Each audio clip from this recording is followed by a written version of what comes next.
జై వాసవి జై జై వాసవి. శ్రీ వాసవి కన్యకా పరమేశ్వరి పురాణం అధ్యాయం 23. మన్మథ భస్మంలో భండాసురుడు, ఆపై శుంభ నిశుంభుడు, చిత్రకంఠుడు జన్మించడం.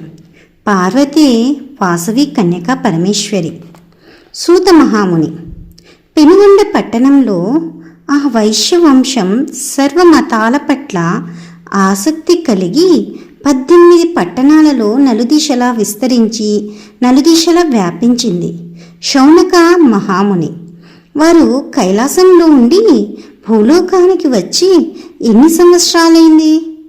భూలోకంలో ఇలాంటి పనులు చేసి మళ్ళీ కైలాసాన్ని పొందారు. సూత మహర్షిని ఇలా అడిగినప్పుడు సూత మహర్షులు, ఓ శౌనకాది, అదేవిధంగా పూర్వమున ధర్మనందనుడు అడిగినప్పుడు ఆదిశేషుడు ఇలా కథ చెప్పాడు. దాన్ని నేను మీకు చెప్తాను, వినండి. ఈశ్వరుని పాలనేత్రంతో దహించిన మన్మథ బూడిద నుండి కలి భండాసుర అను రాక్షసుడు మొదట పుడతాడు. తరువాత శుంభ నిశుంభ అనే రాక్షసులు పుడతారు. అనంతరం చంద్రవంశంలో చిత్రకంఠ అనే గంధర్వుడు విష్ణువర్ధన అనే పేరుతో జన్మించి అజేయునిగా వర్ధిల్లెను. గౌరి అనే పరాశక్తి వైశ్యవంశంలో కన్యకగా జన్మించింది. మరియు బ్రహ్మచారినిగా ఆమె విష్ణువర్ధనుడిని వధించి 102 వైశ్యవంశాలను అగ్నిముఖంలో ఉద్ధరించి తన నివాసమైన కైలాసాన్ని చేరెను.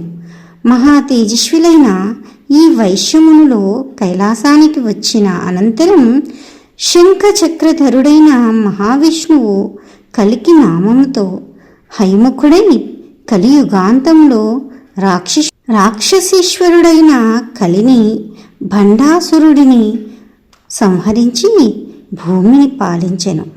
ఆపై కృతయుగం వస్తుంది. వత్స, సృష్టి విఫలమైన నీ కథ తదుపరి జరగనున్న పరమరహస్యం. దాన్ని నేను నీకు చెప్పాను. ఓ ధర్మనందన, నీవు బ్రాహ్మణులలో అత్యంత భక్తితో ఉన్నావు కాబట్టి వేదాలను ధరించిన బ్రాహ్మణులు నాకు సర్వదా పూజ్యులు. బ్రహ్మ, విష్ణు, మహేశ్వరులకు, నాకు మరియు దేవతలకు బ్రాహ్మణులు పూజ్యులు. అందుకే బ్రాహ్మణులను పూజించి దేవతల నుంచి ఫలం లభిస్తుంది అని చెప్పి ఆ ఆదిశేషమూర్తి అతనికి ఎప్పుడూ వాడని తామరపూల మాలొకటి ఇచ్చి మరియు స్వేచ్ఛామరణం పొందు అని వరంతో అతన్ని నాగదూతల సహాయంతో బిలద్వారం ద్వారా భూలోకానికి పంపాడు. ఆ తర్వాత ధర్మనందనుడు ఆదిశేషునికి భక్తి శ్రద్ధలతో ప్రదక్షిణ నమస్కారం చేశాడు. అతను ఆచార్య చవన మహర్షి ఆశ్రమానికి వెళ్ళి దుఃఖిస్తున్న గురువును కనుగొని నమస్కరించాడు.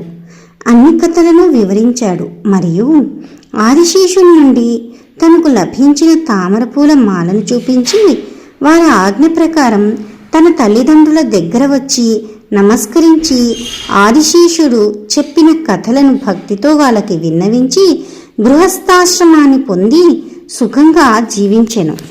ఈ కథ పూర్వమున నారదుడు నాకు రహస్యంగా చెప్పాడు. ఆ తర్వాత ఆ వైశ్యులు శాశ్వతంగా శుభప్రదమైన కీర్తితో నగరవాసులుగా మారిన కారణంగా నాగరులని ప్రతిష్టలతో పెనుగొండ పట్టణంలో శాశ్వతంగా నివసించారు. వాసవి జై జై వాసవి. శ్రీ వాసవి కన్యకా పరమేశ్వరి పురాణం అధ్యాయం 23 సమాప్తం. మరలా 24వ అధ్యాయంలో కలుద్దాం.